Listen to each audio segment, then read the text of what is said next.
Hello everyone. Welcome back to another video from Relative Security.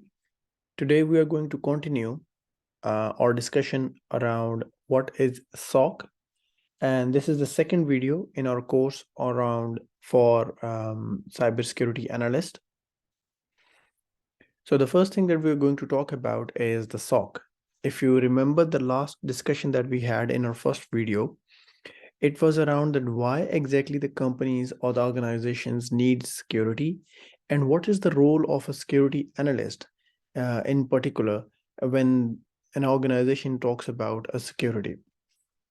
We had a discussion about different aspects of, we took an example of the castle, the security of a castle, and then mapped that example to the organization. And we discussed different elements within the sphere of security. All those combined become the security operations, because when you're talking about security of an organization, it's not a one simple task. There are multiple tasks coming together. So they need a security operations center where all those activities are happening and they are ensuring that the security of the company or the goals and the objectives, they are being met.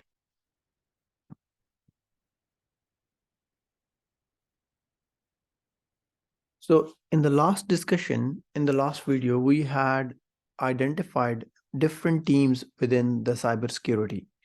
For example, there was an IR team, incident response team, cyber threat intelligence team, penetration testing, vulnerability scanning, and a risk team. One of the teams that we are going to discuss is the Security Operations Center team. What is the role of that particular team? I mean, the major emphasis would be on the SOC team. The rest of all the teams would come together wherever we will discuss, wherever we need them. So the first thing that we're going to talk about is the security posture. What exactly is the security posture? This is the definition of security posture: status of organization's readiness to protect its assets by maintaining visibility, correctly identifying adversarial actions, responding to them, and putting necessary controls to prevent untoward events. If we understand this definition, this will give us a complete overview of what an organization needs to do to achieve its security objectives and goals. Let's break it down. First, it talks about that what is the current status of an organization in terms of how it is protecting its assets. Now, asset is something that we have not discussed before, but we will only briefly touch it in a way that, for example, let's go back to the example of a castle. In a castle, you will have different assets. It would be your military room, it would be your arsenal room where you have all the fire, where you have all the fighting equipment, apologies, where you have all the fighting equipments. Then it would be your people, your king, your general, or whoever is overseeing the castle. And then you will have the food for the animals, the cities within the castle, the shops, every resource, every economical resource, every other different assets that you that is critical to run the daily operations within the castle. Same goes for the company.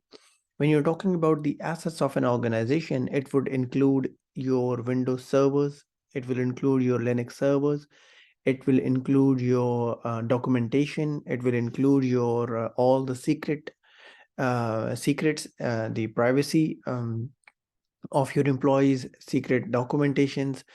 These are the things that need to be protected. How are you going to protect it? By maintaining visibility. What exactly is visibility? Visibility is by when you are correctly identifying any anomalies within your organization. It is also that you need to know that what are the different assets within your organization that need protection. If you have no visibility on what needs to be protected, then how would you protect it? If you remember in the last video, these were the first 2 or 3 questions when we started talking about the security. So for an organization, it is very important to have visibility on what exactly are they protecting, what are the assets that they are protecting. And then based on that, they can correctly identify that, okay, these are our assets. These are the expected actions from these assets or on these assets. But this particular action is an adversarial one because this is not something that we have whitelisted, or this is not something that we expect. Then by correctly identifying these adversarial actions, you need to respond to them. If there is an email that you were not expecting and you have received it, you definitely need to respond to it, not in terms of like responding to the email, responding in terms of that you need to blacklist this. You need to initiate your incident response procedure for some unsolicited email, and then putting necessary controls to prevent untoward events. For example, you can have a firewall, you can have an email gateway, you can have any other IDS, IPS, or preventive tool that any such event that is an anomaly within your organization does not happen. And even if it happens, it is blocked at the parameter. So when these different actions are being done in a sync, this whole thing will improve the security posture of your organization. So what is the role of a SOC when it comes to increasing the security of the organization? The SOC is a centralized function within an organization which employs people, processes, and technology to continuously monitor and improve an organization's security posture while preventing, detecting, analyzing, and responding to cybersecurity incidents. Only few key points that we will take from here. Continuously monitor. That means 24/7 eyes on the monitors, where you have different alerts coming up, where you have different notifications coming up. How are those notifications coming? How are they generated? And how are they important for the SOC? These discussions will come later in the different episodes. But currently, what we need to understand is there is a department within the organization where we have different people employed. They have their own processes. They are using their own technology. Why are they using it? To continuously monitor the assets of the organization. And when they detect something malicious, they improve on it. They analyze it and they respond to that particular malicious activity to ensure that their detection capabilities, their preventing capabilities, and their responding capabilities are improving day by day. Similarly, in parallel, the security of the organization is ensured and increased. So, what type of different SOCs you can expect? For example, you as a security analyst, if you are preparing for to get into this career, you need to understand that there are different types of SOC. And then when you're applying to an organization, you need to understand that, okay, if I am applying for XYZ company, what kind of SOC is it running? Because the questions or the expectations that they have from you will be according to that. So we will start discussing these different SOC types. The first one is the private SOC. There is an organization XYZ and it says, we have a private SOC. That means we have an on-premise SOC, which is a dedicated SOC to an enterprise within its own premises. Now they have their own data center, possibly the organization itself, they will have their own data center. Just like they have their own Windows Active Directory, just like they have their own different application servers on their premises, the SOC, the Security Operations Center, the whole architecture of it, all the assets involved in running those security operations center, they are all present on the premises. They are all under the supervision of that particular organization. Just like we cannot access the email exchanges of an organization because they are on the premise and their own email or administration team is monitoring those servers. Similarly, SOC is on the premise. The servers involved within the SOC, they are on premise. The tools and the different things that they are monitoring, different assets, they are possibly also within their own premises. So that is called the private SOC. The second is the hybrid SOC. It is very close to what the private SOC is. The only difference is the resources involved in it. For example, in the private SOC, the people are within are from the organization itself. The organization employs them. The technology is owned by the organization, or at least they have the license to run that technology. And the processes, they have their own defined processes. For the hybrid one, it's a mixture of the private SOC and external cybersecurity experts who come together to run the successful SOC operations. Now, the external experts, they can come at any time. They can come to help the private SOC team members in terms of their daily operations, in terms of incident response, or in terms of running the SIM administration and running the SIM, the technology part, the tool SIM itself. So it depends on what kind of agreement is between the external experts and the private SOC team members in order to make sure that the security operations run successfully. Now, this is the second type, the hybrid SOC. In this case, you need to know that where exactly are you applying it? Is it the private team where you are applying or the external experts? Because in both cases, your job description may vary or your interests may vary. Then the third one is, or let's discuss the fourth one first. The fourth one is the MSSP, the outsourced SOC. It is the exact opposite of the private SOC. In this scenario, the operations of the security operations center is completely outsourced to another organization. Let's say the XYZ company wants to monitor their assets, but they do not have the necessary capabilities. Maybe they do not have the people, maybe they do not have the technology, or they do not have the enough budget to put the technology in place. What they are going to do is they are going to say that, okay, these are the assets that need to be protected or they need to be monitored, but we do not have the capability, and we are going to hire a third party who is going to come over or who is going to start monitoring of these assets remotely. So that is the MSSP, the Managed Security Service Provider, or the outsourced SOC. The third one that we skipped a moment ago was the Command SOC. Now, this is where you have a high-level SOC, which is overseeing multiple lower-level SOCs in a multiple geographical regions. This happens with the bigger players where they have the bigger organizations, and this organization has different geographical offices. For example, the telecom sector.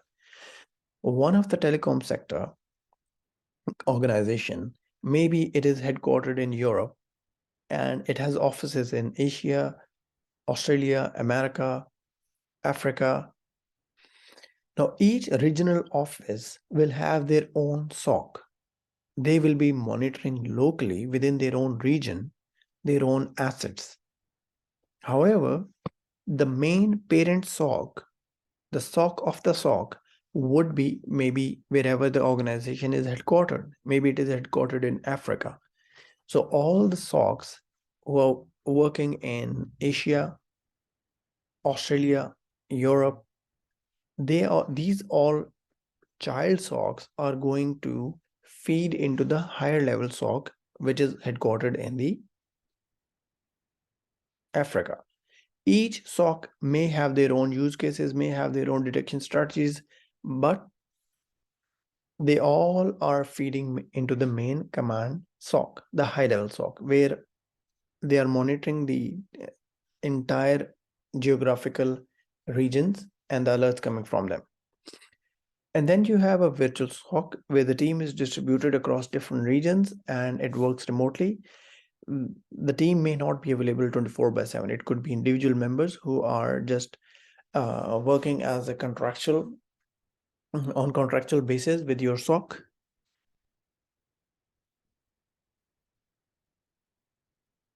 So what exactly is a SOC and how do we define it? How do those teams, IR, VS, PT, these come into play, and what is the role of a SOC? Now that we understand the security posture, we understand that what are the different operations within the SOC, one thing needs to be defined very clearly. It depends that what kind of organization it is and how do they want to define the SOC.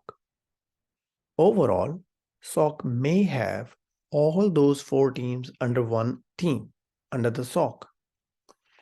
Now, when we are saying it's a security operations center, and when under the definition we say it is preventing it, it is about detection, it is about responding, we clearly expect that under one SOC, it will have the IR team, it will have the detection team, it will have the responding team, the IR, and it will have the risk team and the threat intelligence team.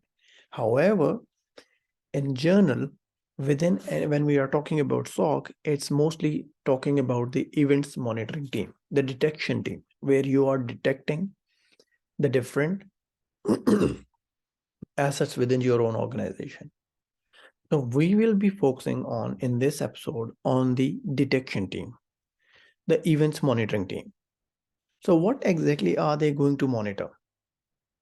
If we list down the different assets within an organization, it would be your authentication servers, it could be your business application servers, it could be your email servers, it could be your firewalls, it could be your IDS, IPS, network devices tools, all these things. So all these things, the devices, are being used by your users. Some of those devices might be exposed to the outside internet. Some of these devices are critical to your business. So these are the different devices that you need to monitor. And how will you monitor them? Using different tools.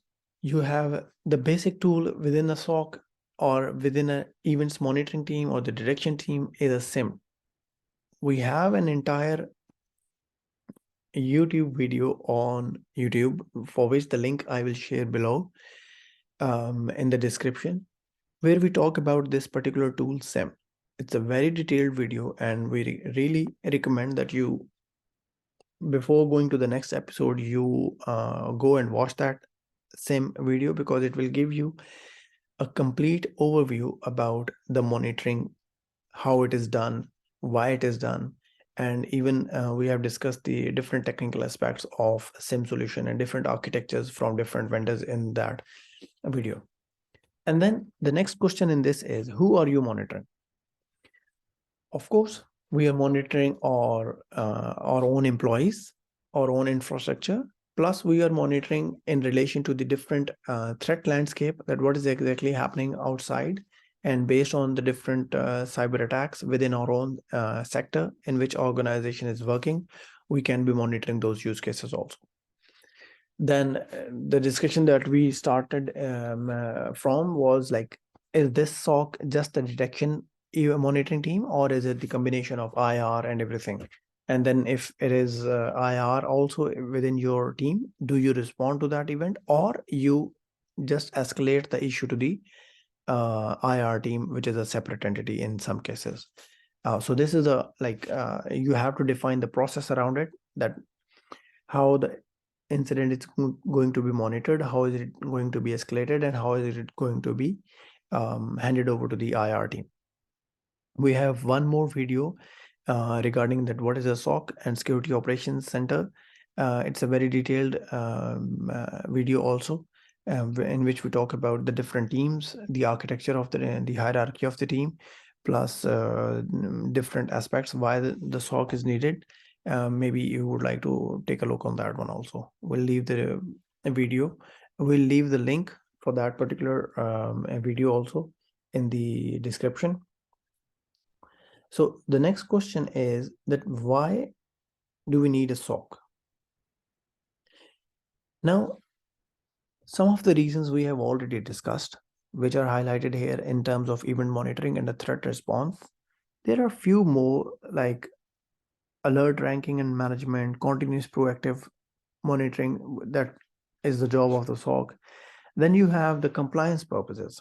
Sometimes it is responsible for the regularly auditing your systems to ensure the compliance with regulations that are coming from the different governing bodies or the government. And some of these regulations would be GDPR, HEPA, and PCI DSS. So when you are required to comply with those regulations, most of these regulations require you to monitor your own network. So for that requirement, you need to have your own SOC. Then you need to have a log management also, where you are collecting, maintaining, and regularly reviewing the log of all the network activity and the system activity or any other communication within the organization. Because this data, which you are collecting in terms of logs, will help you define the baseline for a normal activity, which we discussed before, that what is the normal and how do you define that this some activity is an abnormal or it's an adverse reaction. For that, you need to know that what is a normal within your own environment. And for that, when you're collecting the logs, you start analyzing them, and then you define, okay, this is this activity that is we are daily expecting.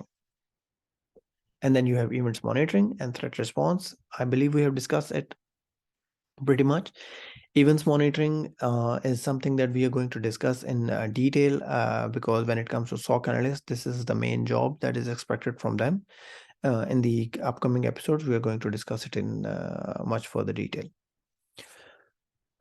Just few more points around SOC when it comes to people, process, and technology. What are we expecting? You as a SOC analyst, you'd expect in terms of people that when you go into the SOC, it's just not you and the your monitor screen where you're going to monitor different alerts. There are different teams that are going to be involved, which we have highlighted before. It could be incident response, it could be threat intelligence, and these are all the teams with whom you will be communicating. It could be different scenarios in which you will be communicating. For example, in the IR, when you have some incident that you have monitored and you want it to be responded or you want it to be escalated to the L2, that's where you need to understand what is the hierarchy of the SOC within your organization and what is the role and responsibility of each team member within your SOC. And when the issue needs to be escalated, what is the hierarchy you need to follow? If the issue needs to go outside of the boundary of the SOC, what are the different teams with which you can communicate? For example, it could be the IT team, it could be any other team where the issue has been observed. You need to know how you are going to communicate with them. And when it comes to how you are going to communicate with them, the process around it is very important. Every organization has their own processes. Similarly, the SOC will define their own processes. What is the process of monitoring different assets? What is the process when it comes to escalating the issue? Who are you escalating to? How are you escalating it to? What are the different email templates that you are going to use depending on who is the recipient of it? This whole discussion will come under the process.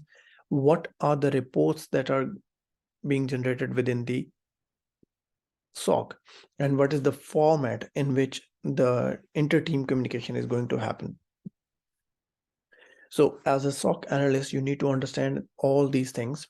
Now, for now, if you see, it might be very overwhelming, but once you start understanding it, once you start making the connections between the different elements within the SOC, everything will fall into place and you will understand it easily.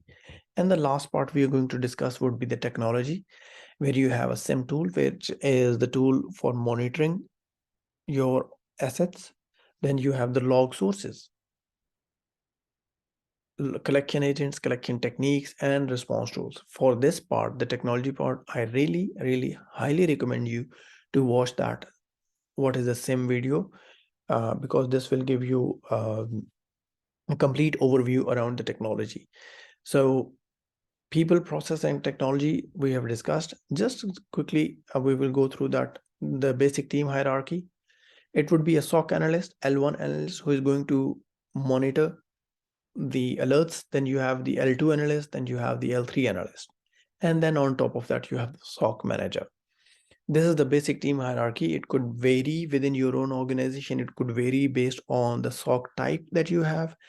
The roles or the titles may be different. We have marked it at L1 analyst. Some organization may be asking, maybe saying that everybody is a SOC analyst. It totally depends on how the organization defines it.